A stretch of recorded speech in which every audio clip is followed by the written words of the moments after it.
Regarding human rights in Taiwan, you can say that there has been some progress, but we are still far from our ideals. We see unfairness and human rights violations in many places.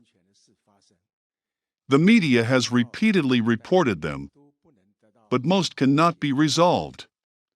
The main reason is that the violation of human rights is mostly committed by the government's officials. So the government is the one who should self-regulate. It can't be solved by just ratifying the two covenants. I want to make 2 points today. I personally think that if these 2 points can be implemented, we will see more fairness and justice in our country. So the number of human rights violations will be greatly reduced, and we will become more advanced in human rights. First of all, there are too many administrative laws and regulations. These regulations often required the administrative agencies to make a lot of interpretations which are not often in sync with the parent law. However, the officials who execute the law do not care the real meaning of related law. Thus, the interpretation of the law is often twisted because their attitude is whatever I said counts. As for the people involved in the case, even though there are legal channels to recourse, they often require a lot of time and effort. So most cases cannot be resolved with judicial means. This has caused people a lot of pain.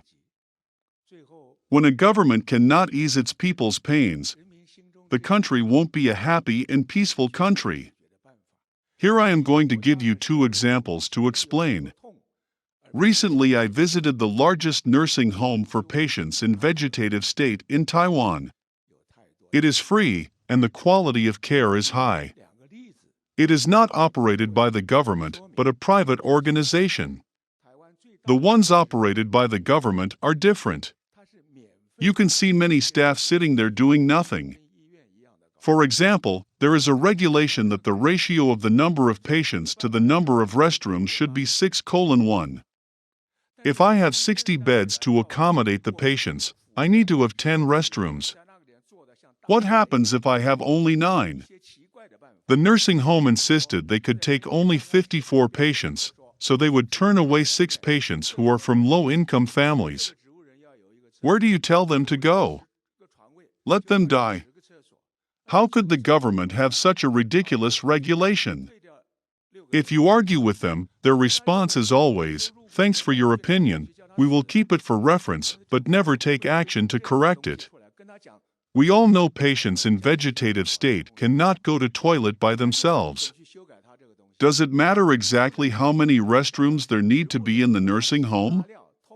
Only the officials in the Ministry of Interior can make such a ridiculous regulation. They are such genius.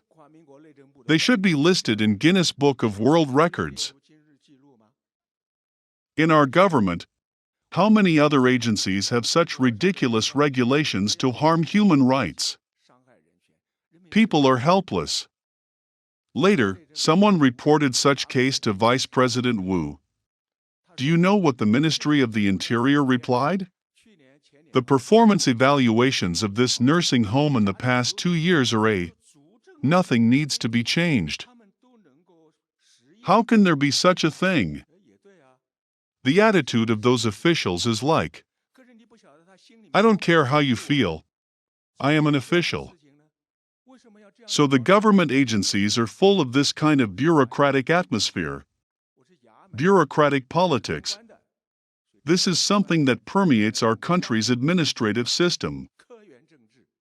If they don't change their attitude, let me tell you, it's useless for you to hold 100 meetings like this. What I couldn't understand was that when I submitted report to the Vice President, all I got was the reply forwarded from the Ministry of Interior that said, the performance evaluations were all A's. I hate this kind of officials who don't understand the people's pain. This is not just happening in social and political units. but in other units, including when I was the Minister of Finance. You just talked about a lot of taxation human rights, and I agree very much. Some time ago, an association related to tax issues came to me and asked me to write a foreword to a book. I am sure when I was the Minister of Finance, we must have a lot of laws like this that do not take into account civilian life. We must have laws that make life of people difficult, so I wrote down. I am a crook. Many of our government officials do not feel the pain of the people when they make laws, when they interpret them, when they enforce them. I also make some laws to make people suffer. That's why I am doing charity work to make up for the wrongs I did before. So, these government officials should step down to experience real life, so they will understand the pain they have caused. What's a public servant?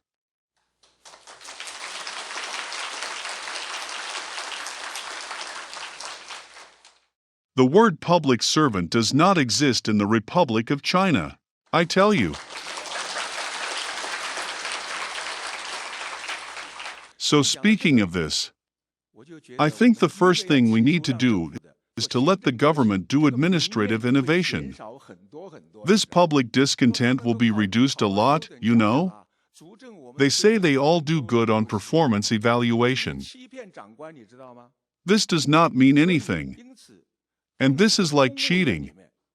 So, we must reform our way of evaluation performance for government officials. If we don't, they will continue business as usual. So we must speak out to let people know. So I'm calling on our government to work together with the private sector. I said a lot today, but with good intention. Thank you all.